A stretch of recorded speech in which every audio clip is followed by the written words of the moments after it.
What is up, guys? Welcome back to the channel. My name is Giovanni Grande. Today I'm just gonna shoot this shit because I have nothing to talk about. I have nothing to talk about, but I thought about this idea. I was in a language exchange meeting today and I was talking to one of my friends, and she told me about how fast that she was actually like really proud of me because she realized how fast I was like leveling up my skills in Japanese. And so I thought to myself, well, yeah, I mean, I live in Japan, right? So it's only natural for me to to really get better really fast.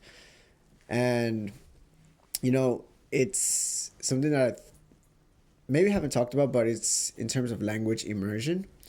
And I understand there are people that study a target language in their home country, and they do try their best to like do immersion that way, try and study as much as they can every single day, watch a lot of the target language content.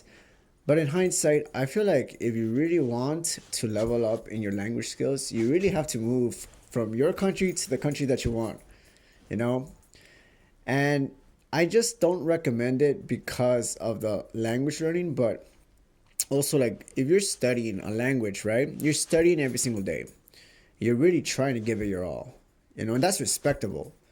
But what about the real life experience of going to the country of your dreams, experiencing it in real time?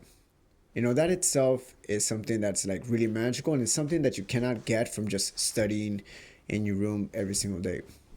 Yeah, of course, you could get really good at the language in your home country, studying by yourself, but you're gonna be in your room all the time studying. You're gonna be at a cafe studying all the time by yourself, and yeah, you could find some friends out there at your home country and so.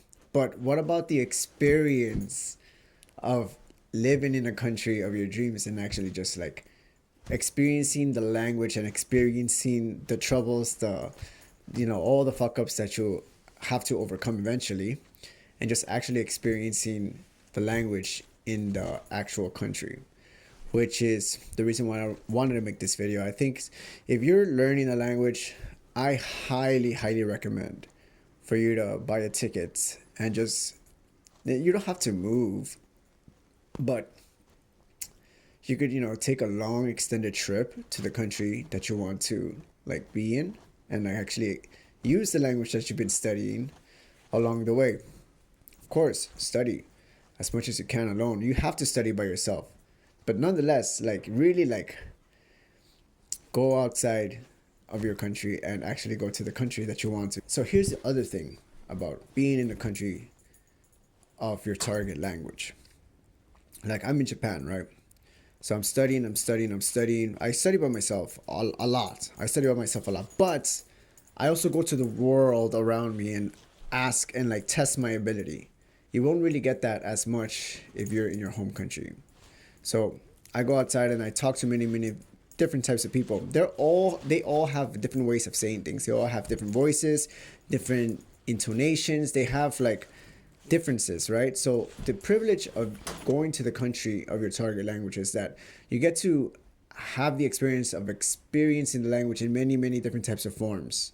So it's not just like television and like podcasts and stuff like that, because those things are one way to listen to the language. But if you go to the outside world, people speak differently, because podcasts and like videos and stuff like that, it's a little bit more polished, right? So if you're talking to somebody in real time, they're going to talk a little bit more different, because they still have to like, if you're having a conversation and you're trying to figure something out, so you're going to have to like really dig in your brain, right? And you have to like find a way to express an idea, and it's going to be messy. It's going to be messy at many times.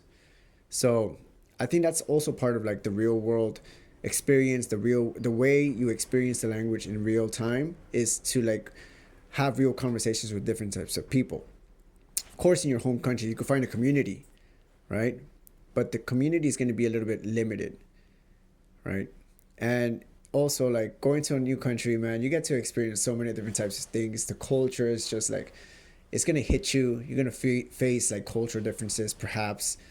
And yeah, it's just a different whole other ride. And I highly recommend it, that if you could find a time, if you could move or like travel extendedly for a good amount of time to the country of your choice. And I feel like it's really going to help your language learning ability. And that's part of the magic, right? To actually like use the language. What use is it if you don't get to like speak it? If you're like home all day studying, but you don't actually get to like use the language as much. Yeah, but those are just my 2 cents on the matter. I highly recommend if you really want to take your language learning and seriously, and you want to immerse yourself in the language, I highly recommend that you buy a plane ticket if you can, and actually experience the language in its fullest potential capability. I don't know how to phrase this, right?